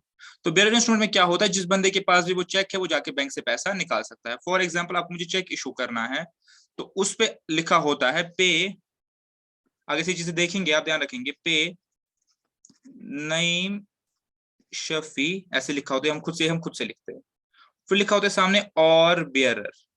अगर मैं as it is cheque issue करके साइन कर दूं नीचे, एज इट इज इशू करके, तो इसका मतलब ये चेक जो है जिसके पास भी होगा, वो ये चेक जाके बैंक से पैसा निकाल सकता है। इस नाम की कोई वैल्यू नहीं है, तो लिखा है या तो आप नईम शफी को पैसा दो या बेयरर को दो। तो हम क्या करते हैं, हमें और बेयरर काटते हैं, हमें और बेयरर वर्ड स्ट्राइक ऑफ करते हैं चेक में। तो इसका मतलब होता है खाली आप इसको पे करो। अगर मैं स्ट्राइक ऑफ नहीं करूंगा, तो ये बन जाती है बेयरर चेक, जिसके पास ये चेक है वो पैसा निकालेगा, और मुझसे चेक हो गई तो कोई बंदा पैसा निकाल सकता है, ठीक है। तो ये हो गया बेयरर इंस्ट्रूमेंट का मतलब। तो अब क्या हर कोई डॉक्यूमेंट या हर कोई इंस्ट्रूमेंट बेयरर डॉक्यूमेंट होता है, ठीक है, क्या हर कोई डॉक्यूमेंट बेयरर होता है, हाँ, नेगोशिएबल एक अलग चीज है। अब ये वरना टॉपिक डिबेट हो जाएगा। एक होता है नेगोशिएबल इंस्ट्रूमेंट, ये भी आप पढ़ेंगे, जो इंस्ट्रूमेंट आप नेगोशिएट कर सकते हैं, फर्दर ट्रांसफर कर सकते हैं, ट्रांसफरेबल इन शॉर्ट। तो बेयरर का मतलब क्या होता है, होल्डर उसका ओनर है। अब मैं आपको एग्जांपल देता हूं। फॉर एग्जांपल, आपने कोई मकान खरीदा, ठीक है, आपने एक हाउस खरीदा, और इस हाउस की आपने एग्जीक्यूट किया कि रजिस्ट्रेशन डीड या सेल डीड आपने एग्जीक्यूट की, ठीक है, मिस्टर एक्स ने बेचा मिस्टर वाई को, सेल डीड बन गई। अब मिस्टर वाई इसका ओनर है, इसके पास सेल डीड है। अब कल को मिस्टर वाई से सेल डीड खो गई, फॉर एग्जांपल इसे सेल डीड खो गई, मिसप्लेस हो गई, और मिस्टर जेड को ये सेल डीड मिल गई, मिस्टर वाई से खो गई और मिस्टर जेड को मिल गई। तो क्या कल को ये जेड जो है वो क्लेम कर सकता है मैं इस प्रॉपर्टी का ओनर हूं क्योंकि मेरे पास ये सेल डीड है? तो आप बोलेंगे कैसी बात है, तो मजाक है। हाँ, नहीं कर सकता, क्यों? क्योंकि सेल डीड जो है वो बेयरर इंस्ट्रूमेंट थोड़ी है कि जिसके पास है उसका है ना, वो एक रजिस्टर्ड डॉक्यूमेंट है। क्या है? रजिस्टर्ड डॉक्यूमेंट, जिसकी रजिस्ट्रेशन करवानी पड़ती है। तो अगर जेड इसका ओनर है तो उसके नाम पर रजिस्टर्ड डॉक्यूमेंट होना चाहिए। जस्ट इसके पास सेल डीड की ओनरशिप पोजीशन है, उससे कोई फर्क नहीं पड़ता। तो अब आप पॉइंट समझ गए। बेयरर इंस्ट्रूमेंट का मतलब क्या होता है, जो इंस्ट्रूमेंट जो होल्डर है वही इसका डीम्ड ओनर माना जाता है। और रजिस्टर्ड डॉक्यूमेंट का क्या मतलब होता है, जिसको ट्रांसफर करते टाइम हमें कहीं पर रजिस्ट्रेशन करवानी पड़ती है। सिमिलरली कंपनी दो टाइप के डिबेंचर इशू करती है, बेयरर डिबेंचर, यानी इसका मतलब यह है कि हमने डिबेंचर इशू कर दिया। डिबेंचर मतलब एक सर्टिफिकेट, इस पे लिखा होता है कि इतना कर्जा आपने दिया है, बस डिबेंचर इतना ही होता है, एक सर्टिफिकेट, एक्नॉलेजमेंट ऑफ डेट। तो कंपनी ने ये एक्नॉलेजमेंट डेट इशू कर दिया, ठीक है। इसके बाद क्या होगा, ये जो आगे होल्डर है ये सिंपली इसको ट्रांसफर कर सकता है by transfer through hands. Bearer document है ना, बेयरर डिबेंचर है, उठा के किसी और को दे देगा, जिसके पास है वो उसका मालिक हो गया। आगे किसी और को दे देगा, वो उसका मालिक हो गया, सो एंड सो फोर्थ। लेकिन कभी कभी कंपनी रजिस्टर्ड डिबेंचर्स, उसका मतलब क्या होता है कि जब इनको इनकी जो ट्रांसफर, इनकी ओनरशिप को ट्रांसफर करते हैं, जब हम डिबेंचर्स को सेल करते हैं, यानी एक डिबेंचर होल्डर दूसरे बंदे को ये सेल करना चाहता है ये डिबेंचर, तो इसको इसकी रजिस्ट्री करवानी पड़ेगी, ठीक है। और रजिस्ट्रेशन इसको कंपनी के साथ, वो रजिस्ट्रेशन जो है वो कंपनी के साथ करवानी पड़ेगी, पूरा प्रोसीजर फॉलो करना पड़ेगा, ताकि कंपनी को पता चले कि मेरे पास actual owner, registered owner debenture का कौन है, ताकि कंपनी उसी को जो है इंटरेस्ट अपना कूपन भेजे। इंटरेस्ट कूपन मतलब जो इंटरेस्ट इस डिबेंचर पे पेएबल, ठीक है। आई होप आप ये समझ गए होंगे। ये पार्ट कवर हो गया। अब डिबेंचर के फायदे और नुकसान देखिए। सबसे पहले फायदे, सबसे पहला फायदा क्या है, डिबेंचर वालों को कोई वोटिंग राइट नहीं है, क्रेडिटर है ना कंपनी के, लोन दिया है, तो जब लोन दिया, अपना इंटरेस्ट ले रहे हैं, तो इनको कोई भी राइट नहीं होता कि ये कंपनी में किसी प्रकार की कोई भी वोटिंग करे, किसी भी मैटर पे ये वोटिंग करे, तो आपकी जो कंपनी की ओनरशिप है वो डाइल्यूट नहीं होती, ठीक है, आपकी ओनरशिप डाइल्यूट नहीं होती डिबेंचर से। दूसरा, ट्रेडिंग ऑन इक्विटी, बार बार समझा चुका हूं, जब आप डिबेंचर इशू करते हैं और आपका इंटरेस्ट रेट जो है वो है लेस देन आपका जो ROI है, रिटर्न ऑन इन्वेस्टमेंट, कि आप कमा ज्यादा रहे मार्केट से, कम दे रहे इंटरेस्ट, तो इस केस में आप ट्रेडिंग ऑन इक्विटी कर सकते हैं। इसका मतलब क्या होता है, इसका मतलब ये होता है कि आप अपनी इक्विटी को रिड्यूस कर सकते हैं और डेट को जो है इंक्रीज कर सकते हैं, क्योंकि डेट पे आपको कम इंटरेस्ट देना है, लेस है, और इस पे इक्विटी पे आपको ज्यादा इंटरेस्ट जो है वो कमा के आ रहा है मार्केट से, इसको बोलते हैं ट्रेडिंग ऑन इक्विटी, ठीक है। मैंने आपको बार बार समझाया हुआ है, डिबेंचर में ये चीज पॉसिबल है। अच्छा, कंपनी की टैक्स सेविंग होती है डिबेंचर से भी, मैंने कल समझाया था कि डिबेंचर पे कंपनी को इंटरेस्ट देना पड़ता है, और इंटरेस्ट जो है हमारे कहां से कम होता है, प्रॉफिट से कम होता है। जब इंटरेस्ट हमारे प्रॉफिट से कम होता है, हमारा टैक्स आउट वो जो है वो भी कम होता है, जब आपका प्रॉफिट कम हो गया टैक्स भी कम हो जाएगा, तो इंटरेस्ट जो है आपको टैक्स बचा के देता है, तो इससे आपकी टैक्स सेविंग भी होती है। एंड लास्टली जो मेरिट है वो ये है कि अगर कंपनी के पास पैसा स्पेयर पड़ा हो, तो कंपनी अपना डेट को जो है वो क्या कर सकती है, रिडीम कर सकती है, इसको पैसा वापस दे सकती है। इक्विटी शेयर कैपिटल और बाकी सब चीजें कंपनी नॉर्मली वापस नहीं कर पाती है, तो यहाँ पे कंपनी जो है डिबेंचर्स को जो है वापस, अभी पैसा उठा लिया 10-16 करोड़ का या 100 लाख का मार्केट से, और बाद में जब कंपनी ने पैसा कमा लिया, अच्छा खासा खूब पैसा कमा लिया, तो कंपनी इनको जो है पैसा वापस दे सकती है, ठीक है। अच्छा, अब इसके नुकसान क्या है, डिबेंचर जब बनता है, डिबेंचर इंस्ट्रूमेंट, तो इसमें स्टैम्प ड्यूटी लगती है और रजिस्ट्रेशन की कॉस्ट लगती है, ठीक है, बिकॉज डिबेंचर एक एग्रीमेंट है ना, इसके साथ शेयर अपना डिबेंचर इशू करना, जो कंपनी इशू करती है document of debt, acknowledgement of debt, अब इसकी रजिस्ट्रेशन करवानी है, और दूसरी बात, स्टैंप ड्यूटी भी लगेगी, एग्रीमेंट ही है ना, अपने आप में एग्रीमेंट है, तो इसकी जो स्टैंप की और रजिस्ट्रेशन की कॉस्ट है वो जो है वो कंपनी को बेयर करनी पड़ती है इशू के टाइम पे, ठीक है। दूसरा, फिक्स्ड बर्ड, यानी कंपनी को इंटरेस्ट देना ही देना है, पे आउट इज अनअवॉइडेबल, मतलब क्या है, सपोज कंपनी के पास इस बार प्रॉफिट्स नहीं थे, कंपनी के पास प्रॉफिट्स नहीं थे, और इसने 100 लाख के डिबेंचर इशू कर दिए, अब 9% के हिसाब से कितना बन रहा है, 9 लाख, ने कंपनी को 9 लाख रुपए जो है वो साल के एंड में डिबेंचर होल्डर्स को पे करने ही करने हैं, चाहे इनका प्रॉफिट है चाहे नहीं है। इक्विटी या प्रेफरेंस के केस में हम डिविडेंड को होल्ड कर सकते हैं, अगर इस बार प्रॉफिट नहीं है तो डिविडेंड नहीं देंगे, तो बस प्रॉफिट ही नहीं है। लेकिन चाहे आपका प्रॉफिट है, चाहे लॉस है, चाहे कुछ भी नहीं है, आपको डिवेंचर होल्डर्स को इंटरेस्ट देना ही देना है, तो आपका पे आउट जो है वो अनअवॉइडेबल है। इट मीन्स कंपनी की इनकम पे एक फिक्स्ड बर्डन रहता है। और लास्टली, डिबेंचर जो नॉर्मली होते हैं हाई डिनोमिनेशन होते हैं, कंपनी ऐसा नहीं करती कि 1 रुपए का डिबेंचर इशू करेगी या 100 रुपए का इशू करेगी, डिबेंचर होते हैं 1000 रुपए के, 10,000 रुपए के, तो ऐसे डिनोमिनेशन के 5000 रुपए के जो है डिबेंचर्स होते हैं, तो नॉर्मली आम पब्लिक जो है इनको खरीदने में थोड़ी सी हिचकिचाती है, कि अगर आप एग्जाम्पल ले लो कि 5000 का एक डिबेंचर है और कंपनी ने लॉट साइज जो है वो 10 का कर लिया, तो मिनिमम आपको 50,000 के डिबेंचर जो है वो खरीदने हैं मिनिमम। अब शेयर्स में ऐसा नहीं है, मैंने पहले कहा आप 2 या 1 या 2 शेयर भी खरीद लो, ठीक है। हो गया ये पहला पार्ट। सेकेंड पार्ट है बैंक लोन, एलटी मतलब लॉन्ग टर्म और शॉर्ट टर्म। दूसरा जो तरीका होता है पैसा रेज करने का, वो सबसे सिंपल जो आपको भी पता होगा, बैंक से जाके पैसा उठा दो, बैंक लोन, ठीक है। आपने अपने अगल बगल बैंक देखे ही होंगे, तो बैंक जाके बिजनेसेस या कंपनीज क्या करती है, बैंक जाके पैसा उठाती है अपने बिजनेस को फाइनेंस करने के लिए। अभी हम पढ़ रहे हैं बोरोड फंड्स आउटसाइड, तो बैंक लोन में आप शॉर्ट टर्म भी ले सकते हैं, लॉन्ग टर्म भी ले सकते हैं। अब बैंक में जब आप जाते हैं तो बैंक आपको बहुत टाइप का लोन देता है, मैंने कुछ कुछ यहाँ लिख दिए। सपोज बैंक आपको टर्म लोन देगी, टर्म लोन का क्या मतलब होता है, जो कंपनी आपको किसी फिक्स टर्म के लिए देती है। सपोज ये लोन आपको मिल गया 10 साल के लिए, ठीक है, और आपको मिल गया सपोज 100 लाख, अब ये जो होता है ये कंपनी आपको देगी इंफ्रास्ट्रक्चर के लिए, बेसिकली कैपिटल के लिए देगी कि आपको कोई मशीनरी खरीदनी है, आपको कोई गाड़ी खरीदनी है, आपको कोई बिल्डिंग खड़ी करनी है, तो इस टाइप के लिए इस पर्पज के लिए, इस पर्पज ऑफ एक्सपेंडिचर के लिए कंपनी आपको टर्म लोन देती है, जिसका टर्म जो है फिक्स्ड होता है और आपको इसकी रिपेमेंट करनी पड़ती है उस पर्टिकुलर टर्म में in shape of EMIs. In shape of EMIs आपको इसकी रिपेमेंट करनी पड़ती है। इसमें भी एक और टर्म है जो आपको समझना पड़ेगा। इसमें कंपनी आपको एक ऑप्शन देती है, इसको बोलते हैं मॉनेटरियम पीरियड, एक ऑप्शन देती है। मॉनेटरियम में ये होता है कि कंपनी आपको बोलती है, सपोज आप एक बिल्डिंग बना रहे हो, उस बिल्डिंग पे कॉस्ट आपका लगेगा 10 लाख। आपका रेवेन्यू मॉडल क्या है कि आप 10 लाख पे बिल्डिंग बनाएंगे, उसके बाद उसको रेंट आउट करेंगे, वहां से रेंट आएगी और आप कमाओगे, ये आपका बिजनेस मॉडल है।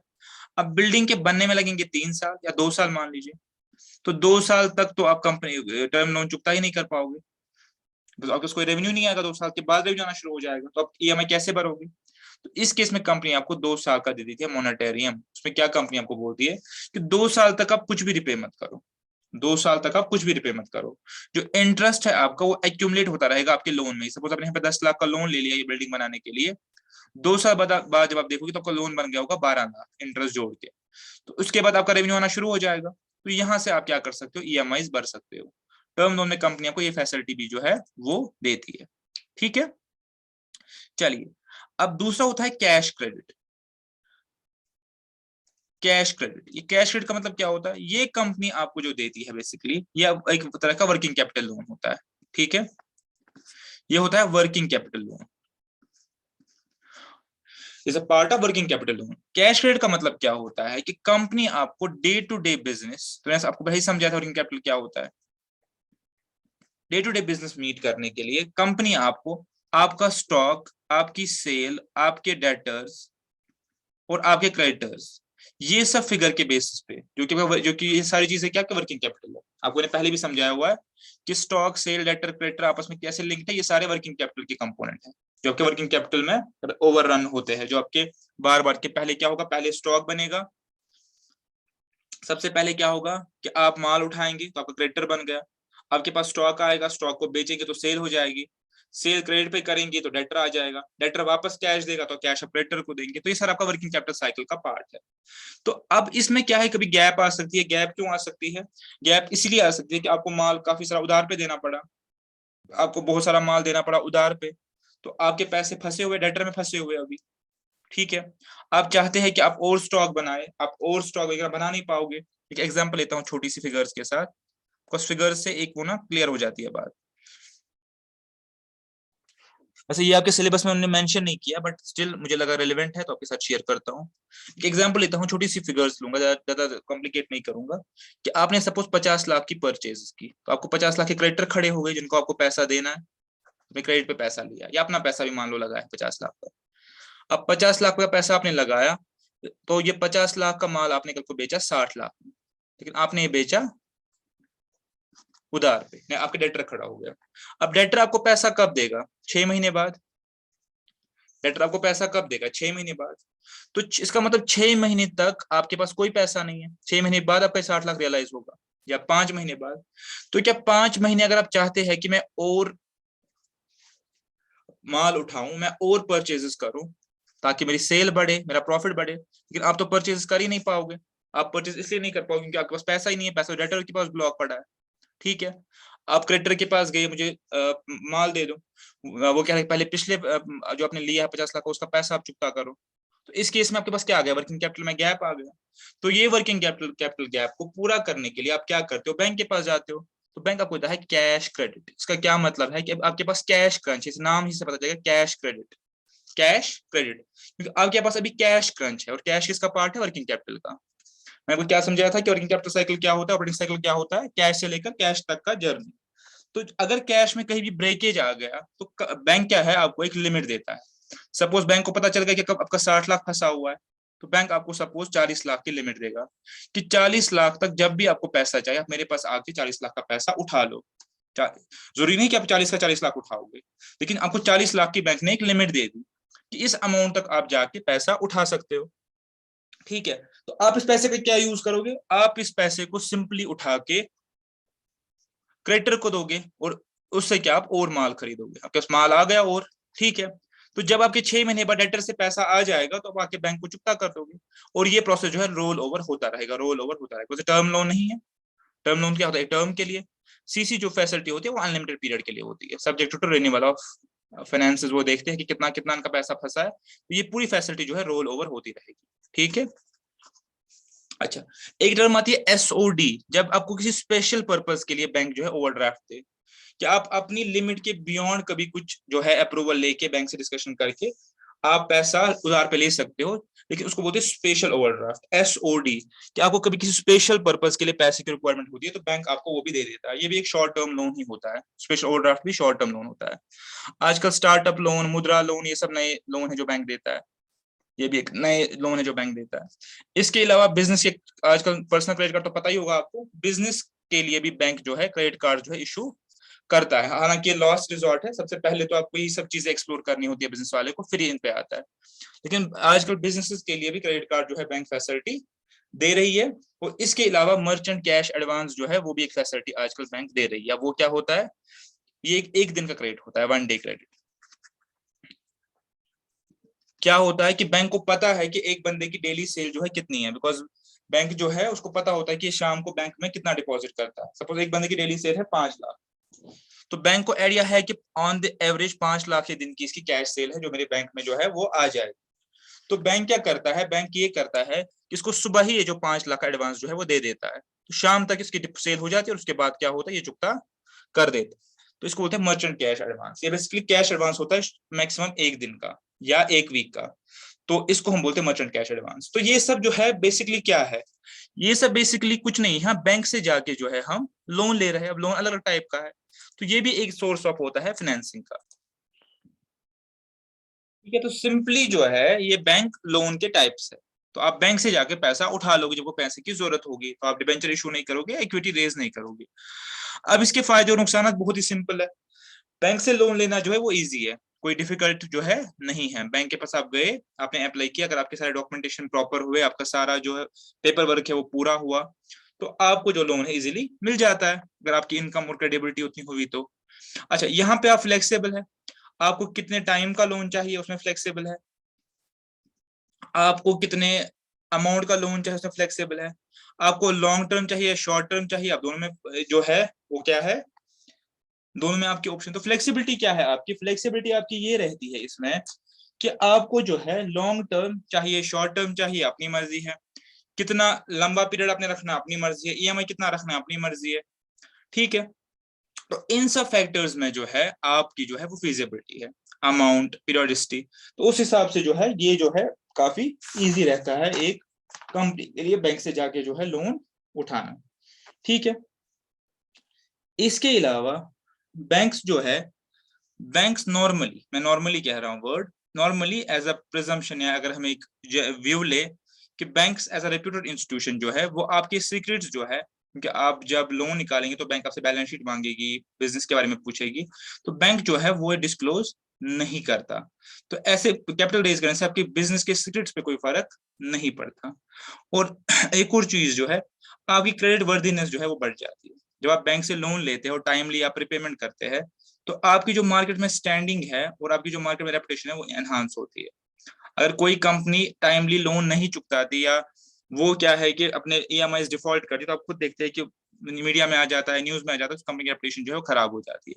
लेकिन अगर कोई कंपनी टाइमली अपना जो है क्रेडिट जो है वो रिपे कर रही है, तो क्या होता है, तो ये होता है कि उसकी जो क्रेडिट वर्दीनेस है वो बढ़ जाती है लोगों की नजर में, जिसको हम आमतौर बोलते हैं कि इसका जो ट्रेड टर्म्स है वो अच्छी है, यानी अपने जो क्रेडिट लेता है वो टाइमली जो है वो डिस्पोज ऑफ भी करता है। और इससे क्या होता है, आपका सिबिल स्कोर जो है वो इम्प्रूव हो जाता है।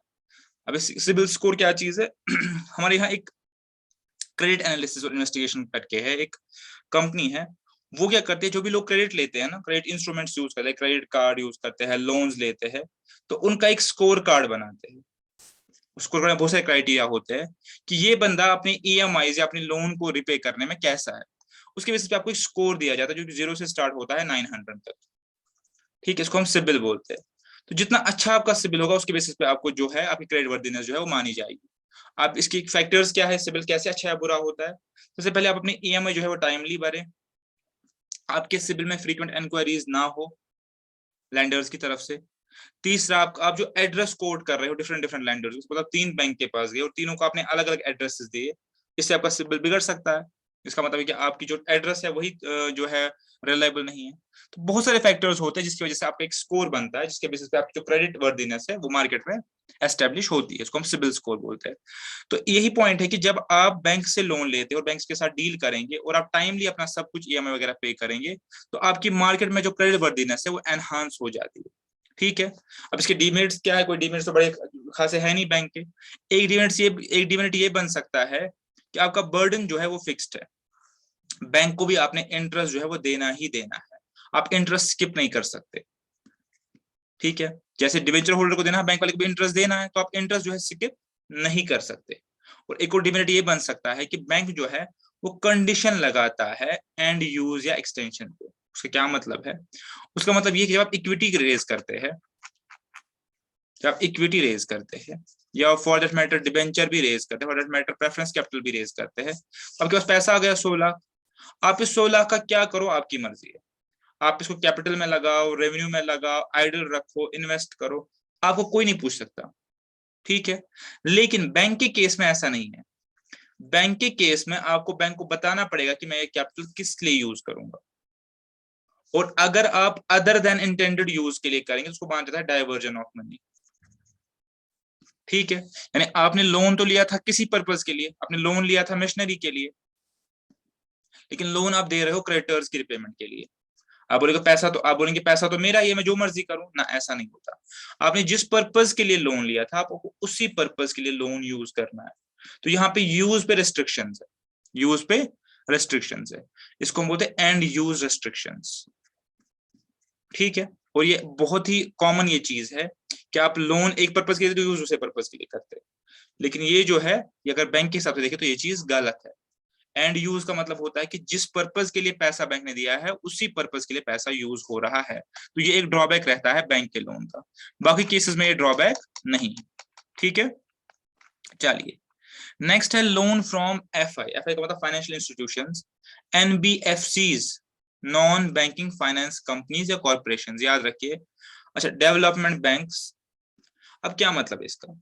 बैंकों के अलावा बैंकों के अलावा बैंकों के अलावा कुछ बड़े बड़े इंस्टीट्यूशंस है जो फाइनेंशियल काम करते हैं, जो पैसे का लेन देन में काम करते हैं, इनको हम बोलते हैं एफआईज, फाइनेंशियल इंस्टीट्यूशंस, या एनबीएफसीज, नॉन बैंकिंग है तो नॉन बैंकिंग, लेकिन कौन सी कंपनी है? Finance companies. एग्जांपल ले लेते हैं, सपोज बजाज।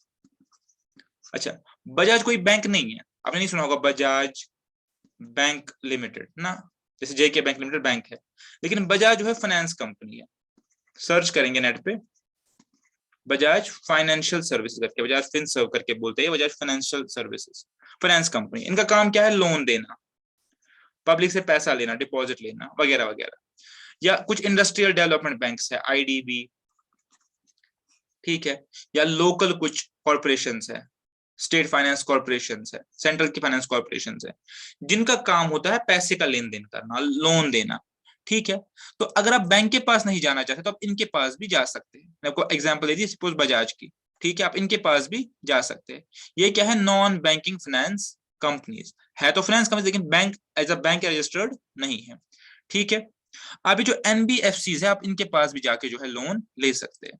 तो आप इनके पास लोन लेने में फायदा या नुकसान क्या है? मोस्टली आपको ये लॉन्ग टर्म जो है वो फाइनेंस देंगे, जस्ट लाइक परमानेंट कैपिटल। इनका जो मोस्टली जो इनके प्रोडक्ट्स होते हैं जो आपको बेचेंगे एज अ बिजनेस, वो लॉन्ग टर्म होते हैं। अच्छा, इसके अलावा ये खाली आपको पैसा नहीं देंगे, इस पैसे को आपको कैसे यूज करना है वो सर्विसेज भी देंगे, उसको हम बोलते हैं फंड मैनेजमेंट। पैसा होना कोई बड़ी बात नहीं है, अगर आपको पता ही नहीं कि पैसे को यूज कैसे करना है तो आपकी फंड मैनेजमेंट जो है वो पुअर है।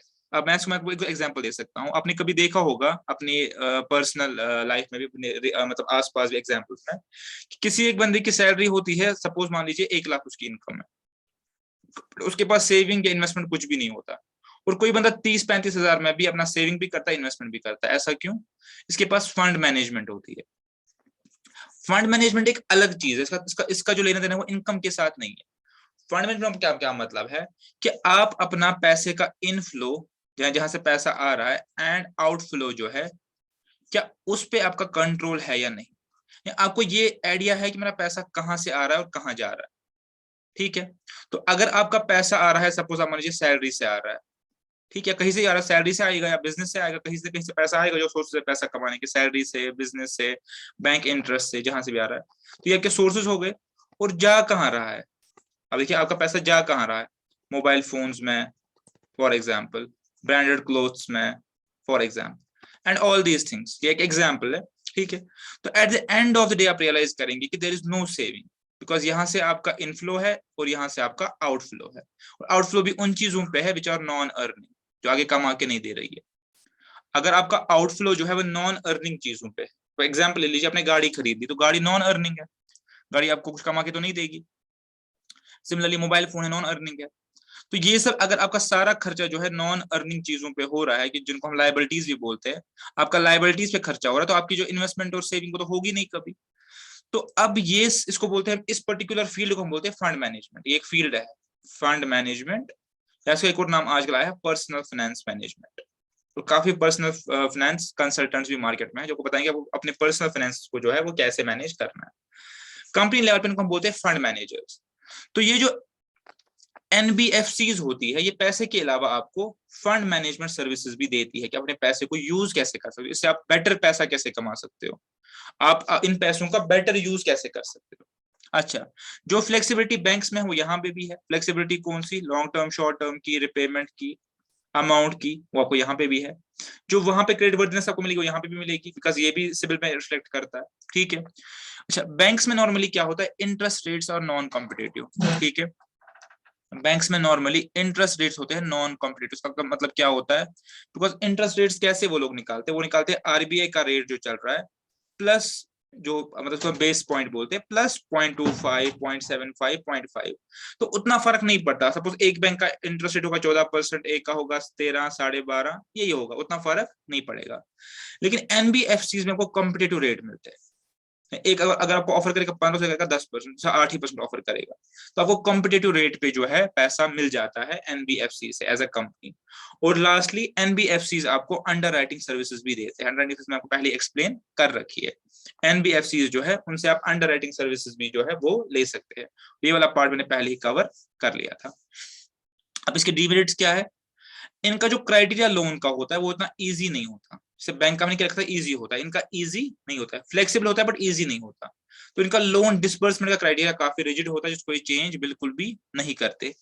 एंड यूज पे यहाँ भी रेस्ट्रिक्शंस है, एंड यूज पे ये भी रेस्ट्रिक्शंस लगाते हैं, ठीक है। और सबसे जो बुरी बात है वो ये है कि अगर कल को इनको लगा कि कंपनी में हमारा पैसा जो है सेफ नहीं है, तो ये लोग क्या करते हैं, कंपनी के बोर्ड में अपना मेंबर बिठा देते हैं, बोलते हैं नॉमिनी मेंबर, क्योंकि इनका सिग्निफिकेंट पैसा लगा हुआ है।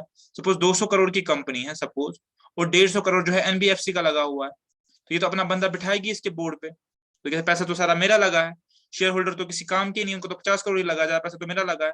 तो ये लोग फिर क्या करते हैं, अपने जो अपना एक नॉमिनी डायरेक्टर जिसको हम बोलते हैं, नॉमिनी मेंबर बोलते हैं, उसको ये बिठा देते हैं कंपनी के बोर्ड पे।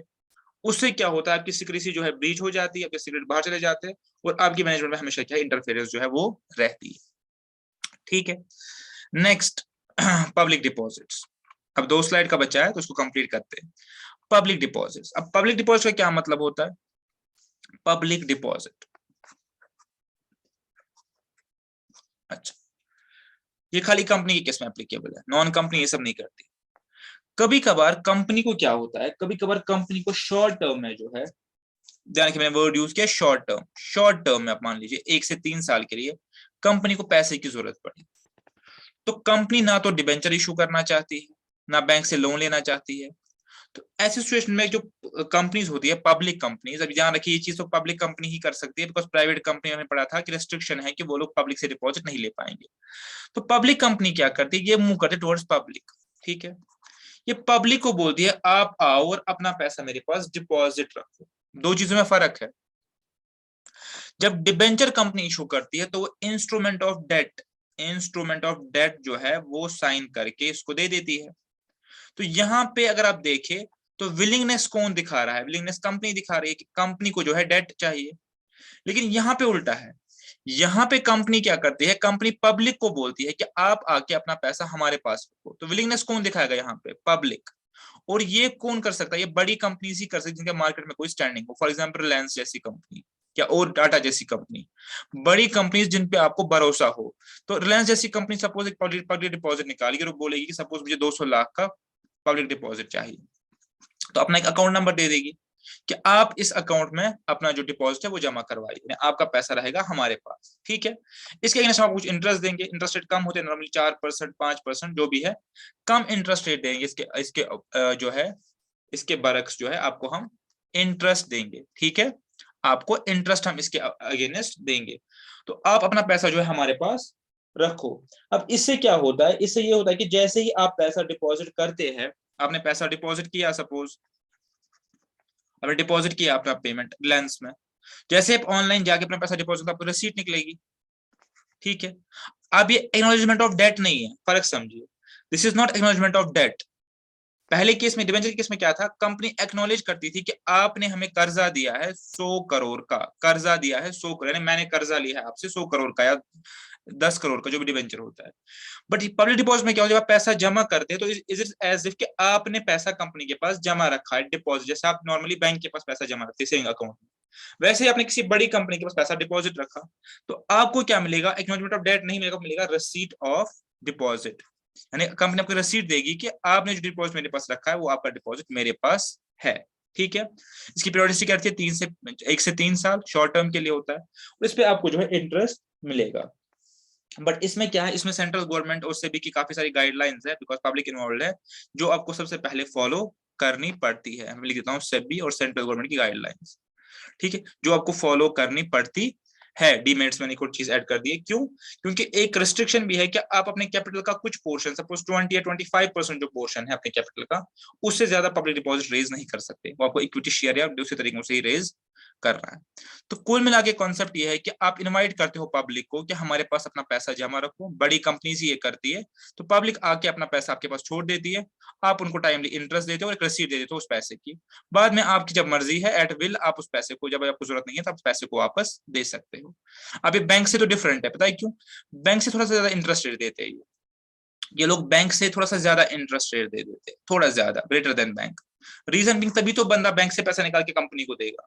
ठीक है, अब बैंक में आप जब चाहो जाके अपना पैसा जो है विड्रॉ कर सकते हो, पर यहाँ पे क्या है? ये कंपनी जब चाहे आपको आपका पैसा वापस दे सकती है। ठीक है, तो फर्क है, आप समझ गए दोनों में क्या फर्क है। अच्छा, तो कंपनी के लिए फायदा क्या है? तो कंपनी के पॉइंट ऑफ व्यू से लो इंटरेस्ट रेट्स। मैं आपको पहले ही कहा कि इसके इंटरेस्ट रेट जो है लोअर होते हैं नॉर्मली। तो लो का मतलब होता है lower, lower than debenture, lower than debenture but greater than saving rate. जो सेविंग अकाउंट में बैंक में मिल रहा है उससे ज्यादा देंगे, तभी पैसा अवाम, पब्लिक जो इनके पास रखेगी। कोई सिक्योरिटी इशू नहीं करनी। यहाँ पे पब्लिक आपको आके पैसा दे रही है तो आप कोई सिक्योरिटी इशू नहीं करेंगे, डिवेंचर थोड़ी है। फॉर्मेलिटीज मिनिमम है इसके लिए। ठीक है, और तो सेबी की गाइडलाइंस जो है वो फॉलो करनी पड़ेंगी। अच्छा, आपका कॉस्ट ऑफ इशू लो है, कोई बहुत ज्यादा खर्चा नहीं करना पड़ता ये पब्लिक डिपॉजिट निकालने के लिए।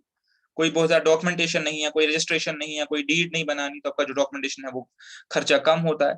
इंटरेस्ट पे आपका टैक्स बचेगा, वो तो बचेगा, मैं आपको पहले एक्सप्लेन किया, इंटरेस्ट पे आपका टैक्स बचेगा। आपका कंट्रोल डाइल्यूट नहीं होता। आप ट्रेडिंग और इक्विटी कर पाओगे। सेम वही बात कि अगर आप 5 या 6% इनको दे रहे हो पब्लिक डिपॉजिट वालों को, कमा तो आप 20-30% रहे हो, तो you can trade on equity. और सबसे इंपॉर्टेंट बात, आप इस पैसे को एट विल वापस कर सकते हो, कोई जब नहीं चाहेगा पैसा वापस कर दो। ठीक है, अब डीमेरिट्स क्या है? अनरिलायबल। अब मैंने सपोज 100 लाख का पब्लिक डिपॉजिट निकाला, तो कोई गारंटी थोड़ी कि 100 लाख आ जाएगा। तो इसीलिए ये फंड जो है मैं इमरजेंसी में रेज नहीं कर सकता। ठीक है, क्योंकि इसका जो आना है वो अनरिलायबल है, हमें पता ही नहीं कि ये पैसा आएगा या नहीं आएगा। मैं कोई इंपॉर्टेंट काम जो है वो पब्लिक डिपॉजिट के भरोसे नहीं छोड़ सकता, बिकॉज मुझे कोई गारंटी नहीं कि ये पैसा मेरे पास आएगा इशू, जब मैं इशू करूंगा। ठीक है, दूसरी बात ये है कि जब सिचुएशन अच्छी है, कोई कंपनी बहुत अच्छा जा रही है, तब तो लोग उसका पब्लिक डिपॉजिट में इन्वेस्ट करेंगे। लेकिन अगर कंपनी बुरी जा रही है तो उसको, उसके पब्लिक डिपॉजिट में इन्वेस्ट कौन करेगा? कोई नहीं करेगा, उसको कोई डिपॉजिट देगा ही नहीं। तो इसका मतलब ये फंड ना मैं इमरजेंसी में रेज कर सकता हूँ, ना जब भी मुझे फाइनेंशियल नीड हो तब मैं ये फंड नहीं कर सकता। तो कुल मिलाकर उस पैसे का फायदा ही क्या हुआ जो मुझे इमरजेंसी के टाइम पे काम नहीं आए। तो ऐसे केस में आपको कौन उस टाइम पे आपकी हेल्प करेंगे? आपकी हेल्प करेंगे बैंक्स या दूसरे फाइनेंशियल इंस्टीट्यूशन। क्योंकि जब आपका बिजनेस कम चल रहा है, जब आपका बिजनेस थोड़ा स्लो चल रहा है, आपका बिजनेस थोड़ा चल रहा है आप रिसेशन में चल रहा है, आपका बिजनेस ठीक नहीं चल रहा अभी, तो उस केस में अगर आप पब्लिक डिपॉजिट निकालेंगे तो कोई पब्लिक आप में इन्वेस्ट जो है वो इंटरेस्ट नहीं दिखाएगी। ये पब्लिक डिपॉजिट वाला कॉन्सेप्ट तभी यूज है जब कंपनी बहुत बड़ी हो, बहुत ही इसकी रेपुटेशन हो मार्केट में, कंपनी की एक इमेज हो मार्केट में, तब पब्लिक प्रेफर करते हैं कि हाँ हम बैंक के बजाय पैसा इसके पास रखते हैं, 2-4% ज्यादा दे देगा। अगर सेविंग अकाउंट में 3 दे रहे हैं, 3.5 दे रहे हैं, तो ये कम से कम 5-6 दे देगा। डिवेंचर से इसका रेट जो है वो कम होता है, और होते हैं नॉर्मली ये शॉर्ट टर्म के लिए, ठीक है। इसका रेस्ट्रिक्शन क्या है दूसरी, कि शॉर्ट टर्म के लिए होते हैं, लॉन्ग टर्म के लिए मैं ये इसको यूज पर डिपॉजिट को यूज नहीं कर सकता। और लास्टली इन्वेस्टर जो है रिलक्टेंट होता है इस पे पैसा डालते टाइम, इन्वेस्टर बड़ा हेजिटेट होता है इस पे पैसा डालते टाइम। तो इन्वेस्टर जो है काफी अनसर्टन होता है कि कंपनी को पैसा खा ना जाए या कंपनी को जो है इंसॉल्वेंट ना हो जाए, तो इसमें जो इन्वेस्टर है काफी रिलक्टेंट होता है, बिकॉज कोई बॉन्ड नहीं है, कोई सिक्योरिटी नहीं है, तो इन्वेस्टर भी थोड़ा सा क्या है, इन्वेस्टर थोड़ा सा क्या इसमें इन्वेस्ट करने के टाइम थोड़ा सा डरता है, ठीक है। तो आप मान लीजिए कुल मिला के ये बड़ी कंपनीज ही इशू कर सकती, जिनका कंपनी ऑफ हाई रेप्यूट वही ये इशू कर सकते हैं, आम कंपनी इशू नहीं कर सकती। अच्छा, अब दो छोटी छोटी चीज है, trade credit and inter corporate deposits, बहुत दो छोटे छोटे कॉन्सेप्ट है। हमारा मेजर पोर्शन तो हो गया। ट्रेड क्रेडिट का मतलब क्या हो गया, नहीं मेरे पास पेज है से, अगर हम बिल्कुल आम लैंग्वेज में ट्रेड क्रेडिट को समझना चाहे, ट्रेड क्रेडिट का मतलब क्या हो गया, तो इसका जो उर्दू इक्विवेलेंट वर्ड होगा उधार, इसका इक्विवेलेंट वर्ड हो गया उधार। यानी आपके पास पैसे नहीं है, आपके पास पैसे नहीं है, तो ना आप बैंक के पास जाओगे, ना आप एनबीएफसी के पास जाओगे, ना आप डिबेंचर इशू करोगे। आप सिंपली अपने सप्लायर जो आपके है, जो आपके सप्लायर है, ठीक है। हमारे पास दो मेन स्टेक होल्डर होते हैं, सप्लायर और कस्टमर। सप्लायर वो लोग होते हैं जिनसे हम माल लेते हैं, गुड्स एंड सर्विसेज बाय करते हैं, ये हमारी फर्म है, जिनसे हम बाय करते हैं, ठीक है, जिनसे हम गुड्स एंड सर्विसेज बाय करते हैं। और कस्टमर जिनको हम गुड्स एंड सर्विस अपनी सेल करते हैं, ठीक है। सप्लायर मतलब जिनसे मैं माल खरीदता हूँ, जिनको मैं माल बेचता हूँ, बिल्कुल आम लैंग्वेज में। तो अब जिनसे मैं माल खरीद रहा हूँ, जिनसे मैं गुड्स खरीद रहा हूँ, अब मैं अपने सप्लायर को ही बोल रहा हूँ कि मेरे पास अभी आपको देने के लिए पैसे नहीं है। मैंने आपसे 50 करोड़ की या 50 लाख की परचेजेस करी है, 50 करोड़ मान लीजिए परचेज करी है, लेकिन मैं अभी आपको पैसे नहीं दे पाऊंगा, मैं आपको पैसा दूंगा 6 महीने बाद। तो इसको हम क्या बोलते हैं, ट्रेड क्रेडिट।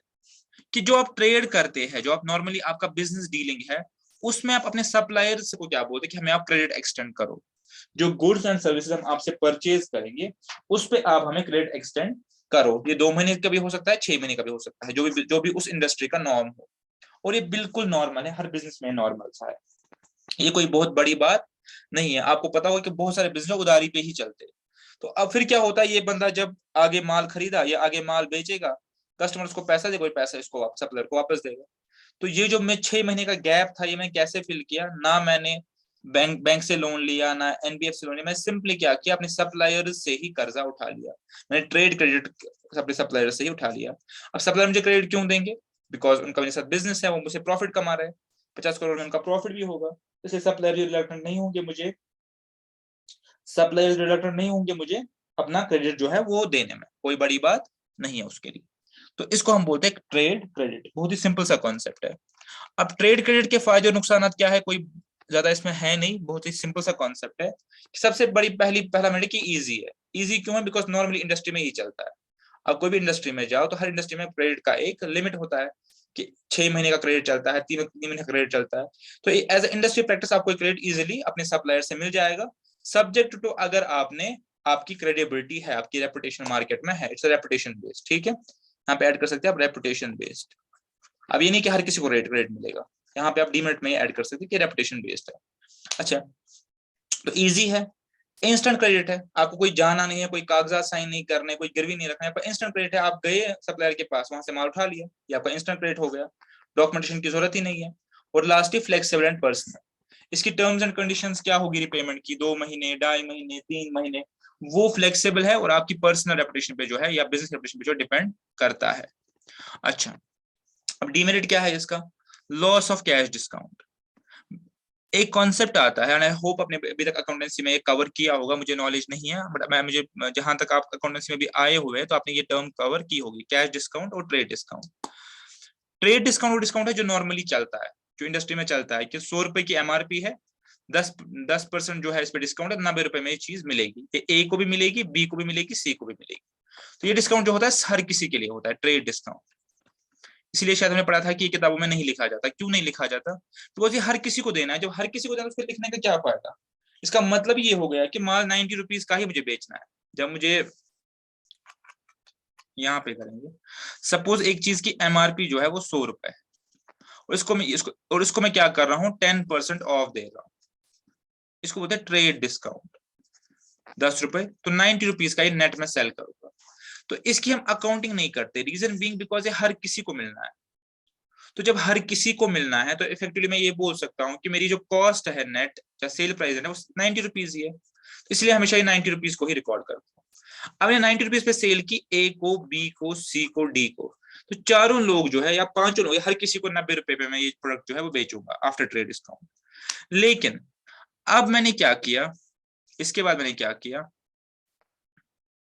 सर ने ऑलरेडी एक्सप्लेन किया और मुझसे अच्छा एक्सप्लेन किया होगा। तो अब मैंने क्या किया, जस्ट बिकॉज बात आई है तो एक्सप्लेन कर रहा हूँ, अदरवाइज रिक्वायरमेंट नहीं थी। ए बी सी डी चार लोग, ये चारों लोग मुझे कितना कितना ओ कर रहे हैं, 90 रुपीज, बिकॉज चारों जो है इन्होंने मुझसे प्रोडक्ट जो है खरीदा है। अब ये ए जो है इसने मुझे पेमेंट की इंस्टेंट, बी ने पेमेंट की 1 महीने में, सी ने पेमेंट की 2 महीने, पेमेंट की 3 महीने में। तो पेमेंट के हिसाब से मैं इनको कुछ और डिस्काउंट ऑफर करता हूँ, उसको बोलते हैं कैश डिस्काउंट। Cash discount. अब यहाँ पे ट्रेड की बात में कैश की बात है, कैश मतलब कैश के आने पे डिस्काउंट। अब इसका कैश इंस्टेंट आया ना, इसका कैश इंस्टेंट आया, मैं इसको 5% जो है और डिस्काउंट दूंगा, 90 रुपीज, 4.5 रुपए का, बिकॉज आपका कैश जो है इंस्टेंट आया। बी का कैश 1 महीने के बाद आया, मैं इसको क्या दूंगा, 4% डिस्काउंट दूंगा, इसका 1 महीने के बाद आया, इसको 1% दूंगा और इसको कुछ भी नहीं दूंगा, इसको पूरे के 90 रुपए देंगे। तो इसका मतलब कैश डिस्काउंट कौन सा डिस्काउंट होता है, जो हम देते हैं प्रॉम्प्ट पेमेंट ऑफ कैश पे। जितना जल्दी आप पेमेंट करोगे आपको मैं और डिस्काउंट दूंगा, मतलब जल्दी मुझे पैसा दे रहे हो तो मैं आपको इसके अगेंस्ट डिस्काउंट दूंगा, इसको हम बोलते हैं कैश डिस्काउंट। तो ये उसी को मिलेगा जो जल्दी पैसा देगा।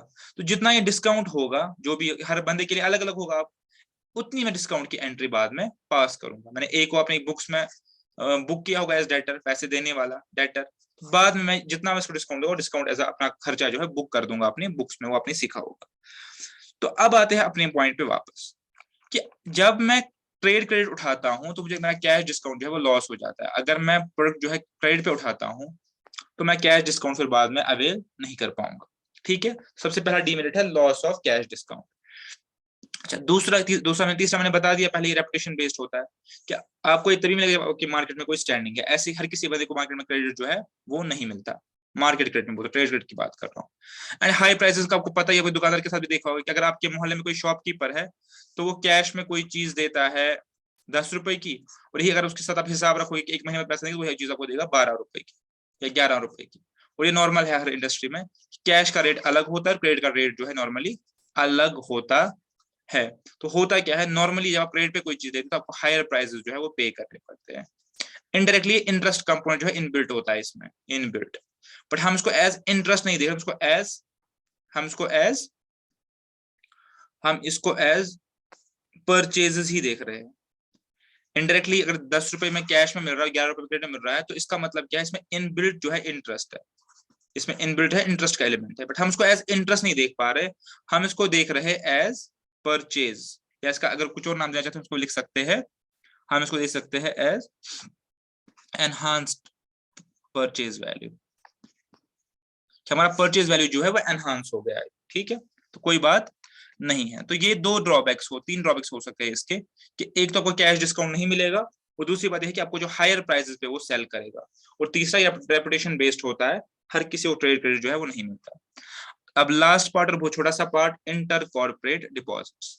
इसका मतलब क्या होता है, इसका ये मतलब है कि कंपनियां जो है आपस में एक दूसरे को कभी पैसा देते हैं, डिपॉजिट देते हैं। ठीक है, अब एक इंडस्ट्री में बहुत सारी कंपनियां होती है, आप मान लीजिए, मेरे पास पेज होगा नीचे, हाँ, अब आप मान लीजिए कि एक इंडस्ट्री में कंपनी ए बी सी और डी है, ये 4 कंपनियां हैं। अब कंपनी ए के पास आइडल कैश पड़ा है और कंपनी बी के पास शॉर्ट कैश पड़ा है। ठीक है, तो कंपनी बी क्या करेगी, कंपनी ए को अप्रोच करेगी कि आपके पास पैसा तो आइडल पड़ा हुआ है और मैं अभी बैंक नहीं जाना चाहता, मैं अभी अप्रोच नहीं करना चाहता बैंक को, मैं डिबेंचर इशू नहीं करना चाहता, मेरे पास अभी शॉर्ट टर्म में कैश का कुछ क्रंच है, ये कैपिटल के भी हो सकता है, रेवेन्यू के भी हो सकता है, बट है शॉर्ट टर्म में। फॉर एग्जाम्पल मुझे इस साल डिविडेंड देने के लिए पैसे नहीं है, मेरा कोई केस लॉ फंस गया, मुझे केस लॉ रिफंड करने के लिए पैसे नहीं है, कुछ भी, या मेरे पास टैक्स भी पे करना, बस टैक्स पेमेंट के लिए पैसे नहीं है, मेरा रॉ मटेरियल कहीं फंसा हुआ, मेरे पास पैसे नहीं है। तो ऐसी कोई भी शॉर्ट टर्म में कोई डिफिकल्टी अगर आ रही है तो कंपनीज आपस में जो है पैसे एक दूसरे को शॉर्ट टर्म के लिए दे रही है। पता है कि ये डिफिकल्टी तो उसी टाइम तक रहेगी, एक बार टैक्स का मसला हल होगा, केस का मसला हल होगा, पैसे दे देगा। तो इसको हम बोलते हैं इंटर कॉर्पोरेट डिपॉजिट्स। जब कंपनियां आपस में एक दूसरे को जो है डिपॉजिट या लोन, आप मान लो डिपॉजिट से तो लोन भी लिख सकते हो, इसमें कोई हर्ज नहीं है, दोनों टर्म्स ठीक है, डिपॉजिट भी और लोन भी। जब कंपनियां आपस में एक दूसरे को जो है लोन देती है, नॉर्मली ये अनसिक्योर्ड होते हैं, ठीक है, ये चीज याद रखिए, ये अनसिक्योर्ड लोन्स होते हैं, ये होते हैं अनसिक्योर्ड लोन्स। तो आप अनसिक्योर्ड यहां भी डाल सकते हैं, कोई बड़ी बात नहीं है, ये अनसिक्योर्ड लोन होते हैं क्योंकि शॉर्ट टर्म होते, 2-3 महीने के लिए होते हैं, ठीक है। तो इस पे इंटरेस्ट रेट भी अच्छा खासा होता है, तो ये कॉर्पोरेट्स आपस में एक्सचेंज करते हैं। अब इसमें भी एक चीज होता है कि कॉर्पोरेट्स या तो रिलेटेड हो या अनरिलेटेड हो, ठीक है, या तो कॉर्पोरेट्स रिलेटेड हो, रिलेटेड, या हो अनरिलेटेड, उससे फर्क नहीं पड़ता। अब रिलेटेड का मतलब क्या होता है, रिलेटेड का मतलब यहाँ पे होता है सिस्टर कंसर्न्स। उसका मतलब क्या होता है कि दो कंपनियां हैं ए और बी, इनके जो ओनर्स है वो सेम है, इनके जो डायरेक्टर्स इनके जो है वो सेम है, तो दोनों कंपनियां आपस में क्या है, रिलेटेड है। अब ए के पास क्रंच आ गया, बी के पास पैसा एक्सेस दे सकते हैं, लेकिन कभी कभी क्या होता है अलग, अनरिलेटेड है, एक कंपनी अलग है दूसरी अलग है, तब भी थ्रू ब्रोकर या थ्रू डायरेक्टली ये एक दूसरे के साथ जो है लोन एक्सचेंज कर सकते हैं, कोई बड़ी बात नहीं। चलिए, तो ये कॉन्सेप्ट हो गया पूरा। अब इसके फायदे नुकसान फटाफट से, फॉर्मेलिटी ज्यादा नहीं है, कंपनी आपस में एग्रीमेंट साइन करना है, कोई बैंक नहीं जाना, कुछ नहीं, आपस में एग्रीमेंट साइन करना है। अच्छा, ये लोन खाली वर्किंग कैपिटल के लिए मिलेगा, शॉर्ट टर्म के लिए मिलेगा, जो मैंने पहले ही बताया कि कोई क्रंच आपको है उसके लिए मिलेगा, ये आपको बाकी सारे कामों के लिए नहीं, आपको एक्सपेंशन करना है, कुछ और करना, उसके लिए नहीं मिलेगा। अच्छा, सिक्रेसी आपकी मेंटेन होती है 2 केसेस में, ठीक है, अगर तो आप अपने सिस्टर कंसर्न्स के साथ ही डील कर रहे हैं, जो मैंने एक्सप्लेन किया कि आपकी दोनों कंपनी की तरफ से तो कोई फर्क नहीं पड़ता, या आप किसी क्रेडिबल ब्रोकर, कोई जिम्मेवार ब्रोकर के थ्रू, कोई रेप्यूटेड ब्रोकर के थ्रू ये डीलिंग कर रहे हैं, तो आपकी सिक्रेसी जो है वो लीक नहीं होगी, ठीक है अनसिक्योर्ड, आपको कोई सिक्योरिटी जो है वो नहीं देनी पड़ती, ठीक है। अब डीमेरिट्स क्या है कि लॉन्ग टर्म के लिए सूटेबल नहीं है, अनसिक्योर्ड डीमेरिट भी है। अब आप ये पूछेंगे कि अनसिक्योर्ड मेरिट में भी है और डीमेरिट में भी है, ऐसा क्यों? ऐसा इसलिए क्योंकि जो इंटर कॉर्पोरेट डिपॉजिट, दोनों साइड देने वाला कौन है, कंपनी, लोन लेने वाला भी कंपनी है तो देने वाली भी कंपनी है, तो जिस कंपनी को लोन मिल रहा है उसके लिए तो अच्छा है अनसिक्योर्ड, उसके लिए मेरिट बन गया, लेकिन जिस कंपनी को लोन देना है उसके लिए तो अनसिक्योर्ड क्या बन गया, उसके लिए अनसिक्योर्ड बन गया डीमेरिट। बाकी केसेस में क्या था, लोन लेने वाली कंपनी थी लेकिन पैसा देने वाला पब्लिक था, तो वहां पे एक अलग माइंड, यहाँ पे दोनों साइड कंपनी है, तो इसलिए कंपनी जिसको लोन मिल रहा है उसके लिए फायदा है अनसिक्योर्ड होना, और कंपनी देने वाली जो है उसके लिए डीमेरिट है। तो अनसिक्योर्ड यहाँ पे आप लिख सकते हैं किसके लिए, लेंडर के लिए, लेंडर के लिए ये जो है जो लेंडर है बेसिकली जो पैसा दे रहा है उसके लिए अनसिक्योर्ड डीमेरिट है, और जो बोरोवर है उसके लिए क्या है, मेरिट, ठीक है। अच्छा, इसके इंटरेस्ट रेट जो है वो हायर होते हैं, ये तो बिल्कुल कॉमन बात है। अब कंपनी बी को पैसा दे रही है, ए को खुद पैसा मार्केट से मिल रहा है 8% पे या 9% या 10% से उठाया मार्केट से पैसा कहीं से, तो बी को तो ये कितने पे देगा, 10% प्लस मार्कअप, तो इसका इंटरेस्ट रेट जो है नॉर्मली हायर होता है, हायर देन मार्केट रेट, चीज आप याद रखिए। वो इसमें आपका खतरा है सिक्रेसी जो है कंप्रोमाइज होने का।